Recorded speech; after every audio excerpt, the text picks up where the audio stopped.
সহিহ বুখারীর 1514 নম্বর হাদিস। ইসলামিক ফাউন্ডেশনে তাছাড়া আরও বিভিন্ন গ্রন্থে হাদিসই রয়েছে। আন আবি হুরায়রা রাদিয়াল্লাহু তাআলা আনহু ক্বাল ক্বালা রাসূলুল্লাহি সাল্লাল্লাহু আলাইহি ওয়াসাল্লাম। আবু হুরায়রা রাদিয়াল্লাহু তাআলা আনহু বলছেন, রাসূল সাল্লাল্লাহু আলাইহি ওয়াসাল্লাম বলেছেন, ইযা উকিমাতিস সালাতু ফালা সালাতা ইল্লাল মাকতুবা। যখন ফরজ সালাতের জন্য ইকামত হয়ে যায়, এই ফরজ সালাত ব্যতীত আর কোনো সালাত নেই।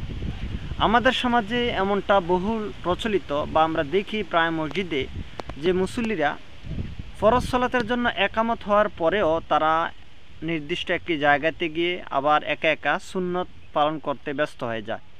বিশেষ করে ফজরের সালাতে আমরা দেখি যে 2 রাকাত সুন্নত আদায় করে এরপরে তারা ফরজ সালাতে শামিল হন। 1 রাকাত হয়ে গিয়েছে, এরপরেও সুন্নত পরে তারপরে জামাতে শামিল হওয়ার চেষ্টা করে। এই হচ্ছে আমাদের মুসল্লিদের অবস্থা। অথচ রাসূল সাল্লাল্লাহু আলাইহি ওয়াসাল্লাম বলেছেন, ইযা উকিমাতিস সালাতু ফালা সালাতা ইল্লাল মাকতুবা। ফরজ সালাতের একামত হয়ে গেলে আর কোনো সালাত নেই, সেটা সুন্নত হোক, নফল হোক, বা যে কোনো সালাত হোক, আর কোনো সালাত গ্রহণযোগ্য হবে না। আল্লাহ তাআলা আমাদেরকে বুঝার তৌফিক দান করুন।